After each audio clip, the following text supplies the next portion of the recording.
Bonjour à tout le monde. Aujourd'hui, nous allons parler des espaces vectoriels et sous-espaces vectoriels.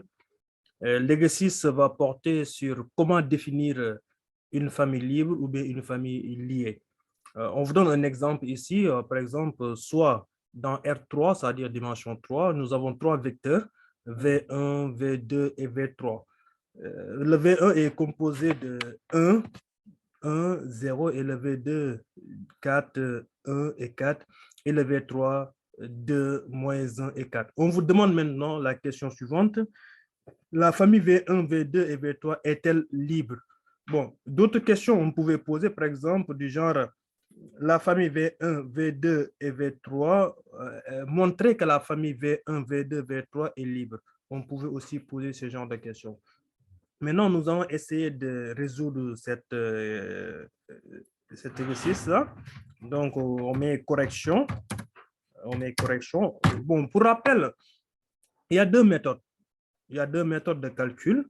Il y a une méthode que moi, j'appelle la méthode évidente, c'est-à-dire on regarde ici tout simplement, on regarde l'ensemble des vecteurs et on essaie de voir est-ce qu'il y a un élément, qui peut les lier. C'est-à-dire l'ensemble des vecteurs est là, V1, V2, V3. Est-ce que l'un des vecteurs peut s'écrire par rapport à l'autre? Si c'est le cas, on dit tout simplement que la famille est libre ou bien liée.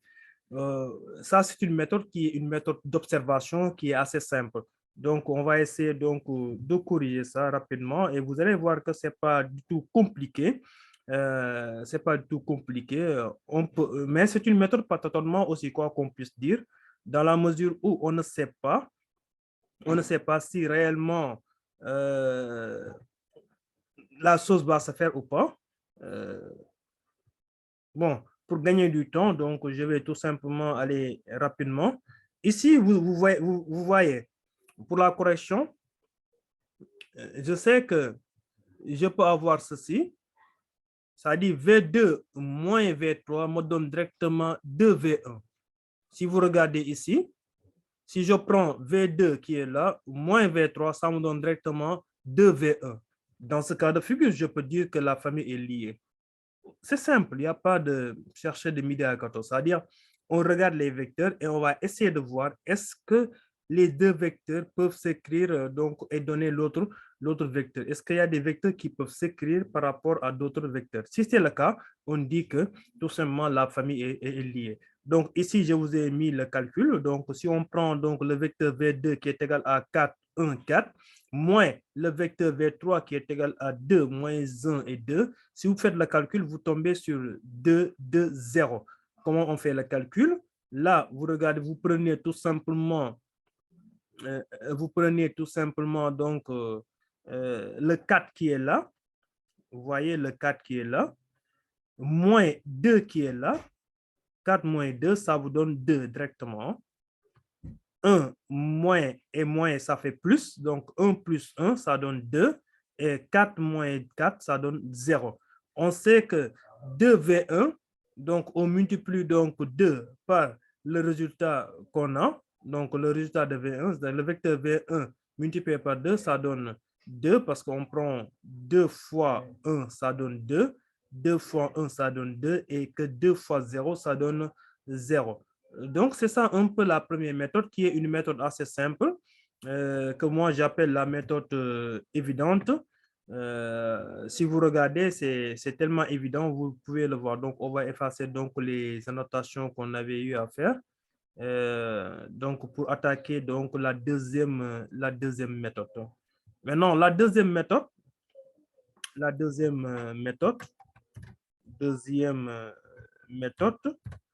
c'est une méthode généraliste. Deuxième méthode, bon, on l'appelle méthode générale ou bien la méthode tout simplement mathématique. Méthode générale ou méthode mathématique. Bon, dans le souci de gagner du temps aussi, on va directement aller au résultat. Sinon, on risque d'être là à saisir et ça va prendre beaucoup plus de temps et la vidéo sera assez longue, ce qui ne sera pas du tout bon à visionner. Donc, on y va directement sur le résultat. Comment ça va se faire? C'est simple, il n'y a pas quelque chose de compliqué. C'est aussi simple. Il faut tout simplement choisir 3 réels dans R. R, ça veut dire dimension 3.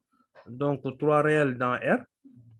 Donc, ici, on va dire tout simplement soit X, Y, Z appartenant à R3, tel que X est scalaire le vecteur V1 plus Y est scalaire le vecteur V2 plus Z est scalaire le vecteur V3 donne tout simplement 0. Donc, ça, c'est l'une des solutions. L'une des solutions, c'est ça. Donc, on a 0. Et après, nous, c'est à nous de voir maintenant, est-ce qu'il existe une autre solution outre 0, 0, 0? Et pour ce faire maintenant, on va tout simplement développer. Si on développe, on a XV1, on remplace V1 par les éléments. YV2, on remplace V2 par les éléments. Et ZV3, on remplace V3 par les éléments. Et là, on va développer. Nous avons la ligne L1, la ligne L2 et la ligne L3 parce que nous avons un système d'équations à trois inconnus. Donc, nous avons ici la première ligne. Comment on a fait pour obtenir cette ligne-là?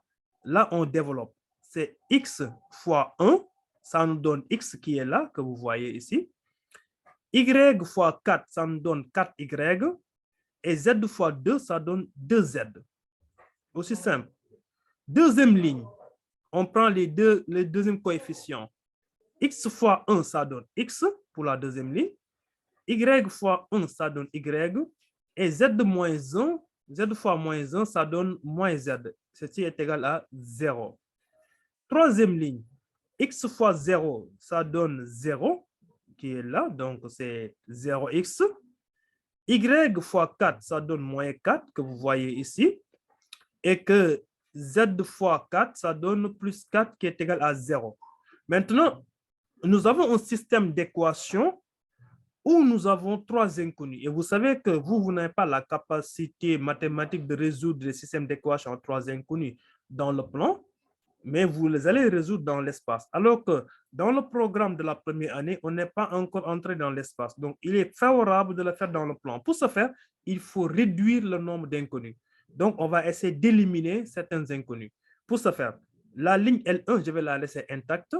La ligne L3, je vais la laisser intacte. Je vais travailler sur la ligne L3. Donc, la ligne L1, L1, autant pour moi, je vais recopier cette ligne. C'est X plus 4Y plus 2Z égale à 0. La ligne L2 moins L1. Maintenant, L2 moins L1, voici la ligne L1. Voici la ligne L1. Voici la ligne L2. Maintenant, on dit L2 moins L1. Donc, je prends ici X moins X, ça me donne 0. Mais comme c'est 0, ce n'est pas la peine de le mettre. Deuxième élément, c'est Y moins 4Y. Ça me donne moins 3Y. Y, que vous voyez ici, moins 4Y, ça me donne moins 3Y. Et enfin, moins Z, moins 2Z, ça me donne moins 3Z égale à 0. Et je recopie la ligne L3, tout en ne pas mettre 0x, parce que 0x est égal à 0. Donc, j'ai 4y plus 4z égale à 0. Et ceci implique, je recopie la première ligne, la deuxième ligne, tout calcul fait, vous allez voir que les 3 vont sauter. Les 3 vont sauter. Donc, j'aurai moins y égale à moins z, donc y égale à moins z. En bas aussi, les 4 vont sauter. Si les 4 sautent, vous aurez donc tout simplement y égale à moins z. Donc, on a cette nouvelle égalité au niveau du système. On continue donc. Ici, sur l'équation 1, je vais faire que remplacer y par sa nouvelle valeur qui est égale à moins z. Donc, j'ai x plus 4y. Maintenant, je remplace y par sa nouvelle valeur qui est égale à moins z. Donc, j'ai x plus facteur de moins z plus 2z égale à 0. Et ici, nous avons y égale à moins z. Donc, ceci implique, nous aurons ici x moins 4z plus 2z égale à 0. Là, nous avons y égale à moins z, ce qui implique tout simplement ce résultat-là. Donc, ce résultat que vous voyez ici, que z égale à x égale à 2z et que y égale à moins z. Maintenant, on avait dit dès le début que x, y, z sont différents de sont différents de 0. Dans ce cas de figure, comme c'est différent de 0, on peut choisir z égale à 1, z égale à 2, z égale à 3, mais comme 1 est l'élément simpliste des opérations, donc on va choisir z égale à 1. Maintenant, si z égale à 1, si z égale à 1, on trouve x égale à 2 dans la mesure où si vous remplacez ici x égale à 2z, vous remplacez z par 1, donc on trouve directement x égale à 2. Et que directement y égale à moins 1. Dans ce cas de figure, il y a une nouvelle solution qui apparaît, c'est-à-dire on a une solution de 2 moins 1, 1, outre la solution qu'on avait précédemment qui est égale à 0, 0. Donc, nous pouvons dire que la famille est liée parce qu'on vient de montrer que le système peut générer une autre solution outre 0, 0. Donc, on peut dire tout simplement que la solution, que la famille est libre. Ça, c'est aussi simple que ça. Donc, nous avons deux méthodes de calcul. D'abord, nous avons la méthode de l'évidence. Il faut juste regarder les écoles, les vecteurs et voir est-ce que les vecteurs peuvent s'écrire. C'est-à-dire, est-ce qu'on peut écrire un vecteur par rapport aux autres vecteurs ou bien est-ce que les autres vecteurs vont nous permettre d'avoir l'un des vecteurs. Ça, c'est la première méthode. L'autre méthode, c'est une méthode assez générale où nous allons essayer de choisir 3 réels et on va essayer de voir est-ce que ces 3 réels peuvent être différents de 0. Et là, on voit que l'un des facteurs est différent de 0, x est différent de 0, z est différent de 0, y est différent de 0. Donc, nous pouvons tout simplement dire que la famille est liée. Maintenant, à travers même donc cette deuxième méthode, on peut retomber directement sur la première méthode. Parce que là, vous aurez tout simplement ceci. Permettez-moi donc d'effacer donc les notations. Là, vous aurez donc ceci. Là, vous aurez tout simplement ceci. Vous allez voir. On va remplacer maintenant, nous avons xv. Précédemment, c'est ça que nous avons.